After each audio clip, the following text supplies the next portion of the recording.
So it's nice to have another person on the couch in the office, and as Head of Enabling Services, we've very much appreciated your contribution over the last couple of months and look forward to going forward with that. And really today's just about getting to know you a little bit. Well, I'm a mother of 3 beautiful kids, and I've also got a couple of stepchildren that I inherited when they were 3 and 5, who are now 19 and 21. They're amazing. I guess have moved over to Perth at the same time as Lou did, actually, in 2001. Right. I came for work. It was my first leadership role and really enjoyed it. And I was only going to stay here for about 3 years, but the place stuck and grew on me, and I've been here since. But I grew up over east, and I've had a range of different jobs over my career, and really happy to now be part of this team.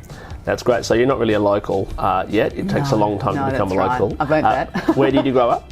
I actually grew up in Canberra, of all places. Oh, right. So, okay. yeah. So you didn't have an aspiration to become something to do with the government?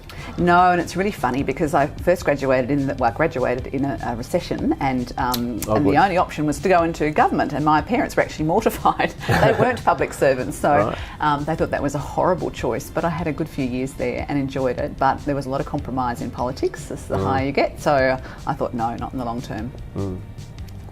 So look, just tell us how you went from Canberra and working in government to this role.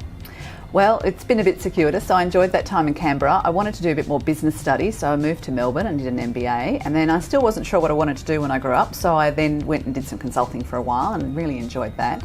And I happened to be consulting into firms over in WA, and then I thought, finally, I want to put my money where my mouth is and actually do leadership work myself. And so I looked for my first leadership role, and I won one over here for Western Power before they split that organisation up. And I had that for 3 years, and then I went into Rio Tinto and did the same sort of work, running shared services, a lot like enabling services here. And then when I had my children, I decided to go into consulting for a while, and I enjoyed that. And I did a bit of not-for-profit work and really enjoyed the rewards you get from that sort of work. So this sector really appeals because I think it's a lovely balance of sort of managerial leadership work and challenge and giving something back. And what do you think we can achieve as yet unnamed MergeCo? Oh, look, I'm very excited. I sort of see this as having huge potential. One, in that we create an organisation that's quite different to all the others, and you've talked a lot about trying to do it as equals, if you like, providing our services, and also the building communities aspect, I think is fantastic, because I'd like to stay at home when I'm older, but I'd also like to be able to get out and not lose touch with everybody else. The other thing I think is really exciting is about trying to create a place that's a fantastic place for everyone to work. We've all seen bits of that in places we've worked over the years, and I know in being a mother who works, I like flexibility and work-life balance and all that stuff.